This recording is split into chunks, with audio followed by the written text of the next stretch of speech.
Mike DeLeon, we're on the road to recovery in West Pennsylvania, and I want to introduce you to a guy that really epitomizes and shows how you can overcome incarceration and addiction.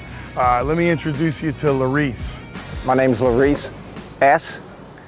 My addiction story, I come from a family of 6. My mother was an alcoholic. I grew up in an alcoholic home. Hey, I'm gonna throw up. the toilet's right there. Go for it. My addiction started right after high school when I started playing baseball. I graduated high school when I was 17 and went from there to played for the Pirates in Bradenton, Florida from 1980 to 1983. Left there, went back to school, and college is where my addiction really took off.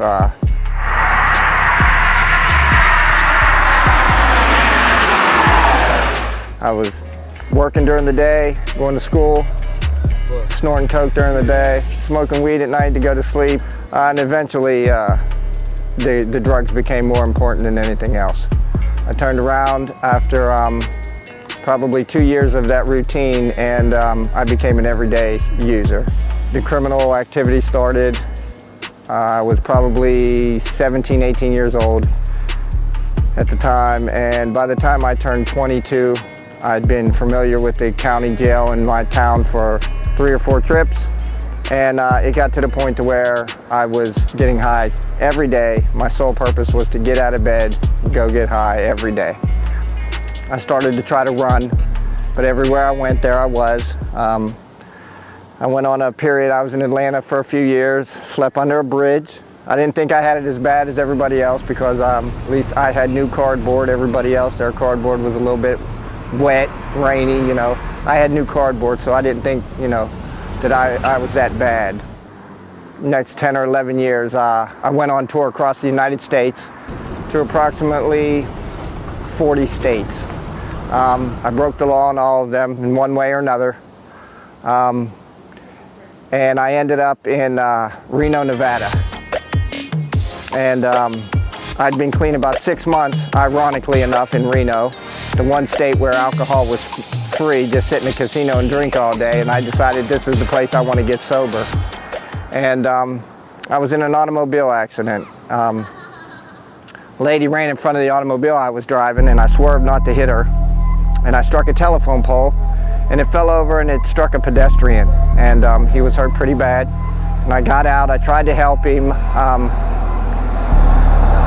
and I was scared. The police came from everywhere on bicycles, and they took me to jail. They said failure to keep my vehicle under control, and an accident causing substantial bodily harm in excess of $30,000. And you know, I realized telephone poles are pretty expensive now.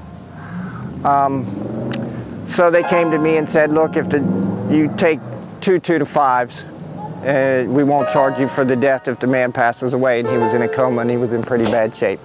So I signed the deal and I went to prison. I was in prison for a couple of 3, almost 4 years, and about 60 days before I expired my 5-year sentence, they came and took me back to the county jail. And I thought they were just giving me a ride back to the county they arrested me in, so when I got released, I would be where they picked me up. But that wasn't the case. Here they came in and told me that the gentleman the victim in my case had passed away, and I was like, well, you told me that if I signed the deal I wouldn't go to prison for the death. I couldn't be charged for it. They said, we're charging you for an elderly enhancement. And at the time I didn't understand that, but today I do. If I rob a bank and they give me 10 years for the bank robbery and I have a gun, they give me 10 years for the gun. That's called a gun enhancement. Well, in the state of Nevada, it's the same thing with a person over the age of 60, that if there's a crime against them, that's called an elderly enhancement. So they went back and gave me 26 to 120 months in prison for the death of this gentleman for the elderly enhancement. And I was like, no way, you can't do this. And but my public defender told me that they would give me credit for time served if I signed the deal, so I signed the deal. And at the time I had in 4 years, so I'd be going home. So I went in front of the judge and I signed the deal. And the judge said he gave me 26 to 120 months in Nevada Department of Corrections with no credit for time served. He just told me the last 4 years of my life didn't matter. They didn't count. And the next few moments were kind of blurry. I do remember trying to strike my attorney. I did say something to the judge about his family and the lineage and how I thought it should end. And then I remember getting tased twice and waking up in a holding cell in a red suit. And for those of you who've ever been locked up, you know the red suit means that you're mentally unstable.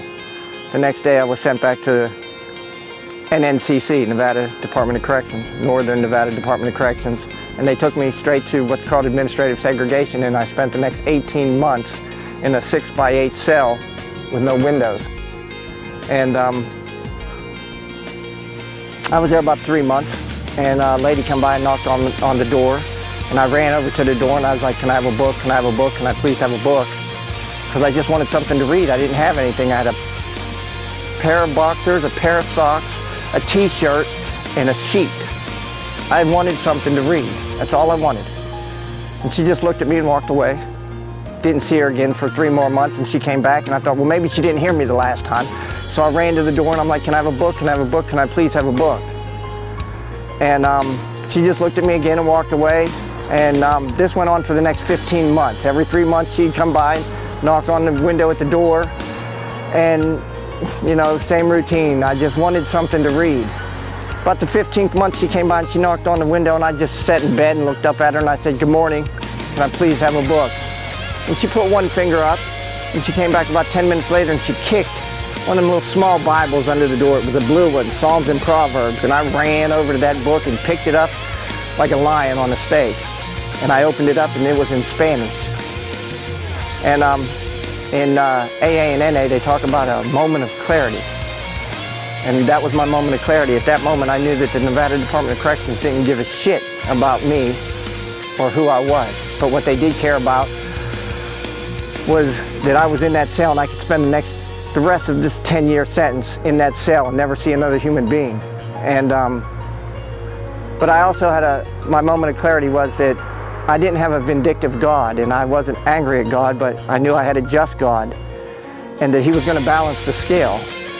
And I mean that because for the previous 30-some years of my life, I thought I was hip, slick, and cool and got away with all these crimes that I thought I'd never get caught for. And this was my higher power's way of balancing the scale. He's not vindictive, but He balances the scale. I have a just God. And at that moment, I had a sense of relief because it really didn't matter what they did to me from that point forward. And I went on to spend 3 more months went by. I was at 18 months and the lady came back by and I said good morning to her. She came back by and she told me she thought I was ready to be around other people. And at 18 months, I was put into general population. And for the next 8 years, it was 11 years, 8 months, 3 weeks, 2 days, and a wake-up I spent in the Nevada Department of Corrections. And I'm grateful today that I'm a free man and I can stand here and tell you about my story. But what I want other people to understand is I am right where I am today because of the decisions I make. There are people that are locked up that won't get the decision on what to do and where they've been, and no one will hear their story because they're just a number. I was a number, 76950, I'll never forget that. I also want people to understand that today there's things I do differently. I try to help another human being. I share my story with as many people as I can because I don't want people to think that where I've been has to dictate who I am, and it doesn't. Today my future is dictated by the decisions I make. I have a job, I have a home, I have a wonderful significant other. God bless her for even putting up with me. But drugs and alcohol dictated my decision making for years, 30-some years. Today I choose not to get high, I choose not to use alcohol, and because I make those decisions, I can be a positive influence on the community.